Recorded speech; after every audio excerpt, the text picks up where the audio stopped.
Estamos acá en la orilla del río Sogamoso, río que fue muy rico con sus pescados. Teníamos 63 clases de especies de pescado que había acá en el río. De eso vivíamos la mayoría de las comunidades de estos sectores. Cuando se iba a pescar, nosotros hacíamos el sancocho de olla, lógico. Se sacaba el pescado y se hacía el sancocho de olla inmediatamente con el pescado fresco, o se hacía el pescado relleno a la brasa. Yo, como vivientes de San Vicente de Chucurí, mis papás eran pescadores, nos daban ese gusto de ir a pescar un fin de semana, de traer el pescado.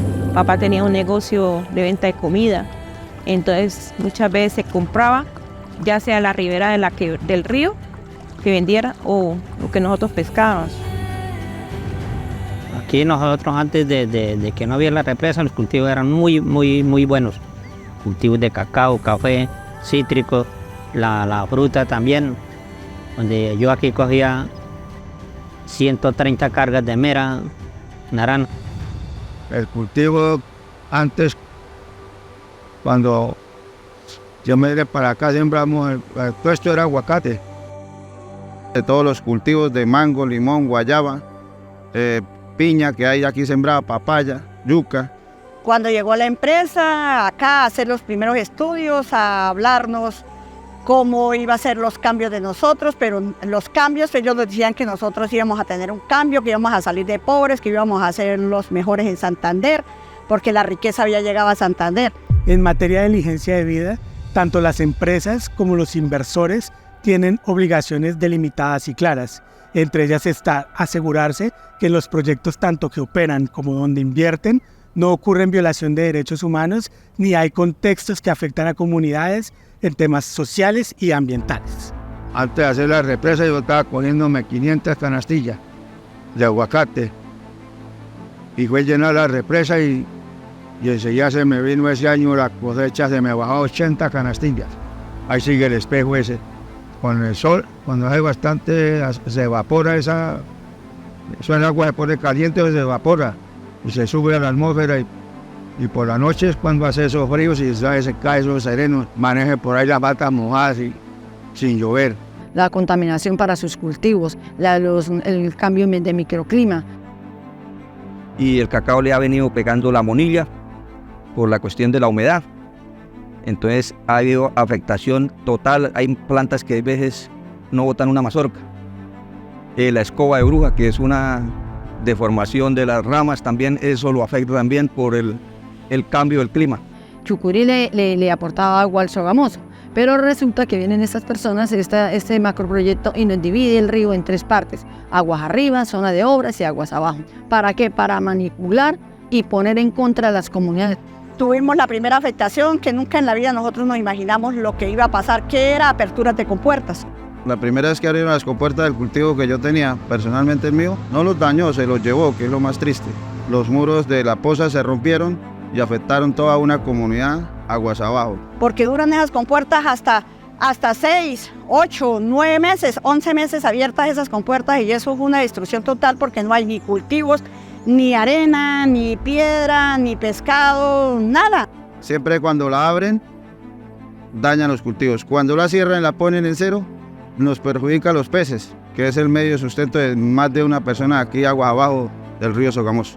Nunca nos dijeron que eso iba a pasar, nunca nos explicaron a nosotros. Pero ahorita realmente la represa nos acabó con todo. Realmente nosotros estamos aquí ya como finqueros pequeños, los productores pequeños estamos acabados. La fuente de economía que tenían aquí en San Vicente, que era la pesca, ya no la tienen. Y ellos le están enseñando a los hijos ese proceso, de que tenemos que trabajar en una empresa para poder seguir manteniendo, tener un plato de comida en la casa, porque ya la pesca ya no da. Del 2014 fue cuando nos secaron el río, fue también una cosa tremenda, que fue cuando hicieron ese ecocidio tan terrible de la matación de peces. O sea, eso es como cuando le matan a uno la madre y el padre y queda uno huérfano, así quedamos nosotros con el río Sogamoso.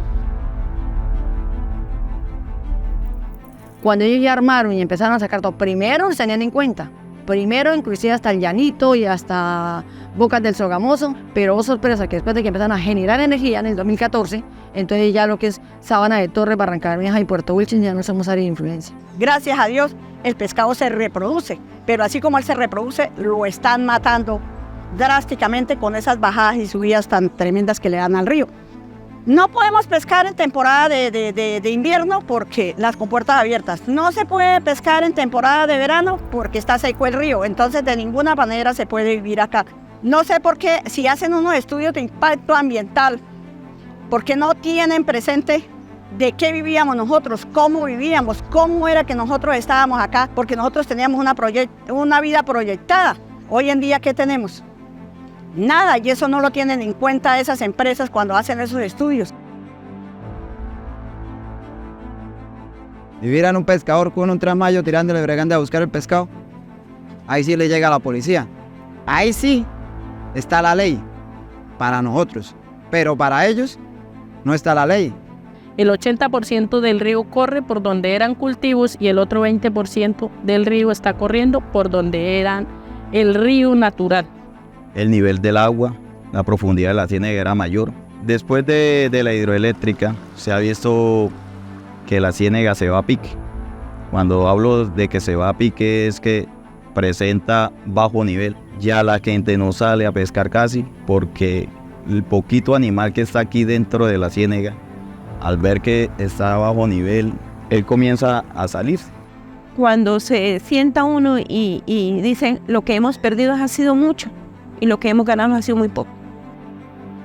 Mientras los estudios de impacto ambiental sean diseñados por las compañías que deben pagar los impactos y los daños que ocasionan a los territorios, las licencias ambientales que se fundamentan en estos estudios jamás serán un instrumento que reconozcan los derechos de las comunidades afectadas. Canadá y Colombia, en el año 2008, han ratificado el Tratado de Libre Comercio entre estos dos países. En dicho acuerdo, los dos estados se comprometen a promulgar leyes proambientales que nunca podrán ir en favor del comercio.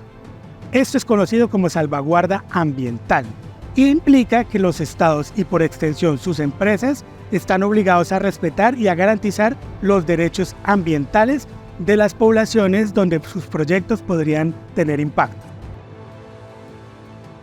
Yo sí le pido a los inversionistas canadienses, que son los que hoy en día son los dueños de la represa, que le exija a Isagen que hagan un nuevo estudio de impacto ambiental por las afectaciones que se han venido produciendo durante los años que han estado generando energía. A la multinacional canadiense que venga aquí y que haga cumplir la licencia ambiental, como lo dice, ya que aquí han habido afectaciones grandes y hoy en día donde estoy tengo más de 5 años que no veo siquiera que vengan a hacernos una reunión para decirnos cómo están las cosas, cómo están los terrenos, cómo están los estudios, lo que ellos están haciendo. A nosotros no nos muestran, a las comunidades no nos tienen en cuenta para ello.